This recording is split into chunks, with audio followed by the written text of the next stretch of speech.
సెన్సెక్స్ 4355 పాయింట్లు డౌన్ అయింది. నిఫ్టీ 1299 పాయింట్లు డౌన్ కావడం జరిగింది.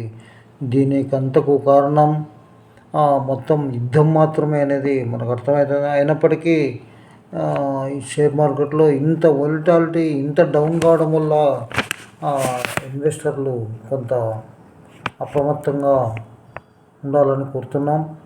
అదేవిధంగా నాస్డాక్, డోజాన్స్ విదేశాలకు సంబంధించిన ఇండెక్స్లు కూడా 1-2 అప్ ట్రెండ్ వెళ్ళాయి, కానీ మిగతాయి కూడా డాక్స్ కూడా డౌన్ అయింది. ఇక నికాయ్, షాంఘై దాదాపుగా అనిశ్చిత స్థితిలో షేర్ మార్కెట్ నడుస్తూ ఉంది. అదేవిధంగా గోల్డ్ లోన్లో రిస్క్లు ఉంటాయంటూ ధరల హెచ్చుతగ్గులతో ఇది.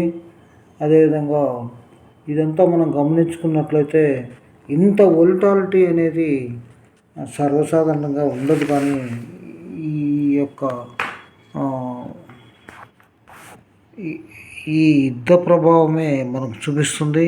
అదేవిధంగా ఆయిలు, రకరకాలైనటువంటి ఫ్యాక్టర్స్ తోటే ఈ యొక్క షేర్ మార్కెట్ డౌన్ కావడం జరిగింది. నమస్తే, థ్యాంక్ యూ. చూద్దాం నెక్స్ట్.